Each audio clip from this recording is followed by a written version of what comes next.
الحمد لله رب العالمين والصلاة والسلام على سيد المرسلين أما بعد فأعوذ بالله من الشيطان الرجيم بسم الله الرحمن الرحيم۔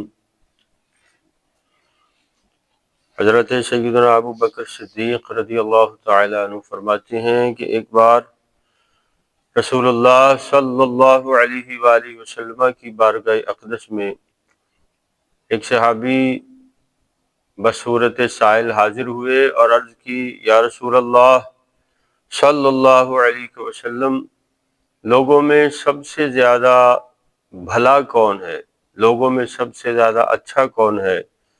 تو حضور نے ارشاد فرمایا، جس کی عمر طویل ہو، کام نیک ہوں۔ سائل نے پھر عرض کی، یا رسول اللہ صلی اللہ علیہ وسلم، لوگوں میں سب سے زیادہ برا کون ہے؟ تو حضور نے ارشاد فرمایا، جس کی عمر زیادہ ہو، کام برے ہوں۔